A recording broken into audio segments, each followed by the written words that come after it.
Chapter 1. The Conceited Python. Grandfather never could resist buying unusual pets, and one day he paid a snake charmer in the bazaar 4 rupees for the young 4-foot python that was on display to a crowd of eager boys and girls. Grandfather impressed the gathering by slinging the python over his shoulders and walking home with it. The first to see them arrive was Toto, swinging from a branch of the jackfruit tree. One look at the python, ancient enemy of his race, and he fled into the house, squealing with fright. The noise brought grandmother onto the veranda, where she nearly fainted at the sight of the python curled round grandfather's throat.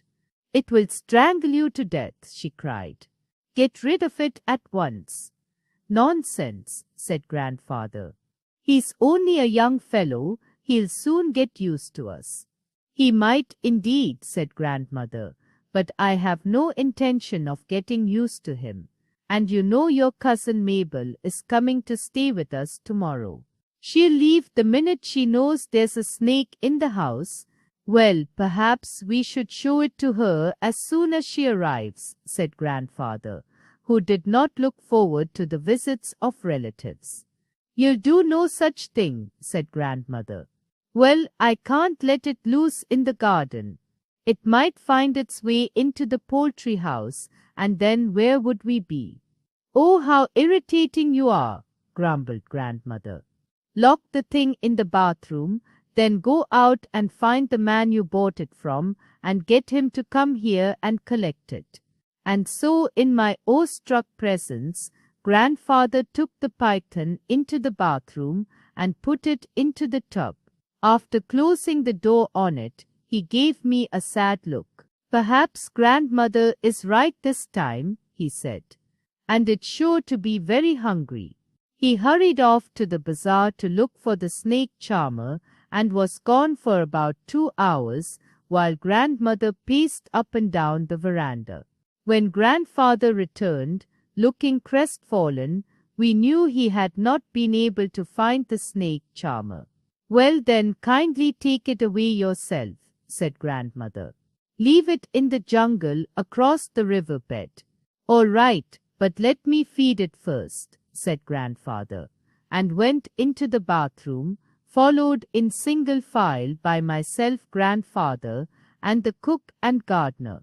Grandfather opened the door and stepped into the room. I peeped round his legs, while the others stayed well behind. We could not see the python anywhere. "He's gone," announced grandfather.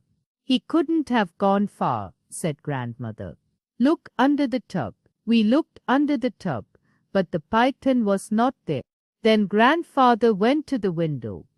"We left it open," he said. "He must have gone this way."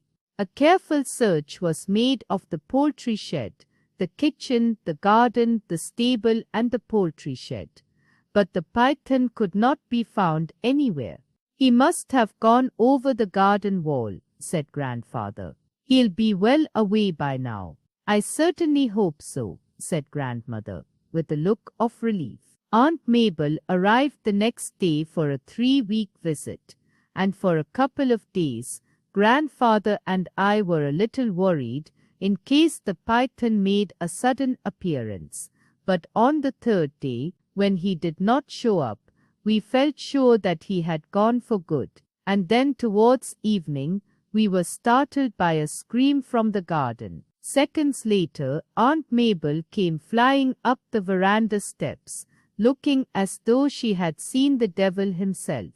"In the guava tree," she gasped. "I was reaching for a guava when I saw it staring at me. The look in its eyes, as though it would eat me alive." "Calm down, my dear," urged grandmother, sprinkling eau de cologne over my aunt. "Tell us, what did you see?" "A snake," sobbed Aunt Mabel. "A great boa constrictor. It must have been 20 feet long, on the guava tree. Its eyes were terrible, and it looked at me in such a queer way." My grandparents exchanged glances, and grandfather said, "I'll go out and kill it." Taking hold of an umbrella, he sallied forth into the garden. But when he got to the guava tree, the python had gone. Aunt Mabel must have frightened it away. I said, "Hush," said grandfather. "We mustn't speak of your aunt in that way." But his eyes were alive with laughter. After this incident, the python began to make a number of appearances, always in the most unexpected places. The hunt continued. One morning, I saw the python curled up on the dressing table, gazing at his own reflection in the mirror. I went for grandfather, but by the time we returned to the room, the python had moved on. He was seen in the garden, and once the cook saw him crawling up the iron ladder to the roof.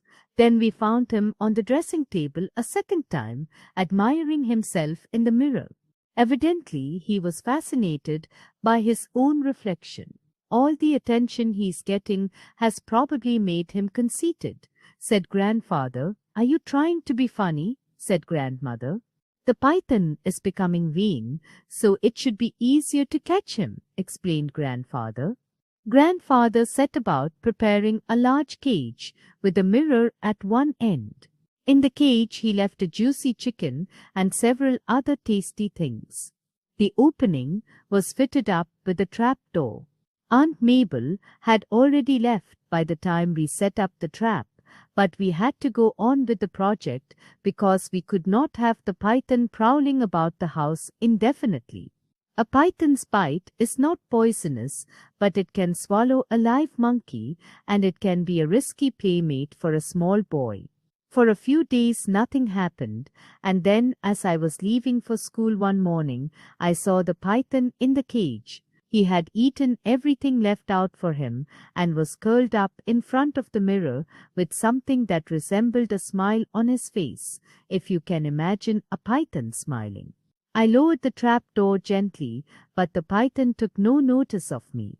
Grandfather and the gardener put the cage in a tonga and took it across the river. Opening the trap door, they left the cage in the jungle. When they went away, the python had made no attempt to get out. "I didn't have the heart to take the mirror away from him," said grandfather. "It's the first time I've seen a snake